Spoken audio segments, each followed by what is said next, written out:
চৰকাৰ NDA চৰকাৰে ইণ্ডিয়াত বুলি ক'লে আমাৰ ভাৰতীয় জনতা পাৰ্টি থাকে, লগত আপোনাৰ যিটো আমাৰ ৰাভা হাছং যৌথ মঞ্চ আছে।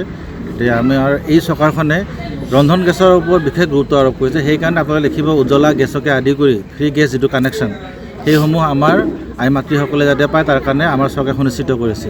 লগতে এতিয়া তেওঁলোকে যাতে ছাৰ্ভিচটো ভালকৈ পায়, সুগমে যাতে পায়, দূৰ দূৰণিত থকা যিবিলাক আই মাতৃসকল তেওঁলোকে যাতে মানে নিজৰ বহুমূলীয়া সময় খৰচ কৰি যাতে এটা চিলিণ্ডাৰৰ কাৰণে আপোনাৰ তেওঁলোকে লাইন লগাব নালাগে, সেইকাৰণে চিলিণ্ডাৰটো তেওঁলোকে ঘৰৰ দুৱাৰমুখতে যাতে পায়। সেইকাৰণে তেওঁলোকে কি কৰিছে, আমাৰ চৰকাৰে ব্যৱস্থা কৰিছে CSC চেণ্টাৰ খোলাৰ ব্যৱস্থা কৰিছে।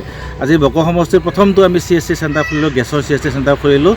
গতিকে আমি আজি আমাৰ ৰাভা হাছং স্বায়ত্তশাসিত পৰিষদৰ আমাৰ গাৰ্জেন হয় এই সমষ্টিটোৰ আমাৰ সুমিত ৰাভা ডাঙৰীয়াৰ নেতৃত্বত আমি আজি এইখন শুভ উদ্বোধন কৰিলোঁ।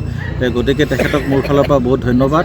আৰু নন্দিনী গেছ এজেঞ্চি তথা ললিতমণি গেছ এজেঞ্চিৰ তৰফৰ পৰা মানে মই সকলোকে মই শুভেচ্ছা আৰু শুভকামনা জ্ঞাপন কৰিলোঁ আৰু অভিনন্দন জনালোঁ যে এই CSC চেণ্টাৰৰ জৰিয়তে এই অঞ্চলৰ আই মাতৃসকলে উপকৃত হ'ব বুলি মই আশা ৰাখিছোঁ। ধন্যবাদ।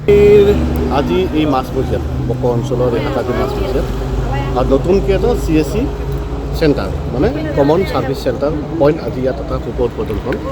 আৰু শুভ উদ্বোধন কৰিবৰ কাৰণে ইতিমধ্যে আমাৰ ৰুবুল দাস তেখেতৰ পৰিয়ালসকলে আমন্ত্ৰণ কৰিছে আৰু ৰঙা ফিটা কাটি ইতিমধ্যে এই চেণ্টাৰটো শুভ উদ্বোধন কৰিলোঁ। আৰু এই চেণ্টাৰটোৰ জৰিয়তে আমাৰ সৰ্বসাধাৰণ ৰাইজৰ এটা উপকাৰ হ'ব। আৰু যিজন ব্যক্তিয়ে এই চিন্তাটো কৰিছে তেখেতে সুস্থিৰ মানে ভাল চিন্তা তেখেতে কৰিছে। আৰু এই চিন্তাটোৰ জৰিয়তে তেখেত নিজেও চলিব পাৰিব, পৰিয়ালটোকো চলাব পাৰিব। আৰু তাৰোপৰি আমাৰ ৰন্ধন গেছৰ লগত জড়িত হোৱা প্ৰতিটো পৰিয়াল, যিহেতু ইয়াত তেখেতে চিলিণ্ডাৰসমূহ মজুত ৰাখিব।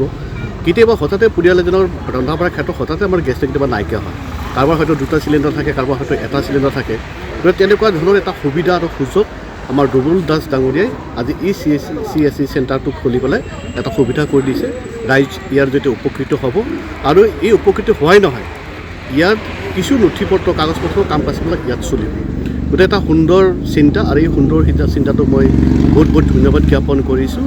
আৰু আহি থকা দিনত নিশ্চয় ৰাইজৰ ইয়াৰ জৰিয়তে নিশ্চয় বহুত উপকৃত হ'ব।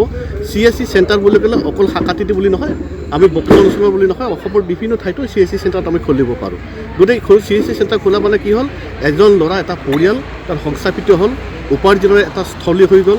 আৰু তাৰ জৰিয়তে জীৱন জীৱিকাৰ এটা মানে পথ সেই পথটো তেখেতে ল'বৰ কাৰণে বা সুবিধা মানে হৈছে। গতিকে মই আশা ৰাখিম যে ইয়াৰ জৰিয়তে উপকৃত হ'ব আৰু আহি থকা দিনত সকলোৱে ইয়াক সহায় সহযোগ কৰিব বুলি আশা ৰাখিছোঁ। মোৰ তৰফৰ পৰা যিকোনো খবৰৰ বাবে যোগাযোগ কৰক আমাৰ এই নম্বৰত 9181 307 2221।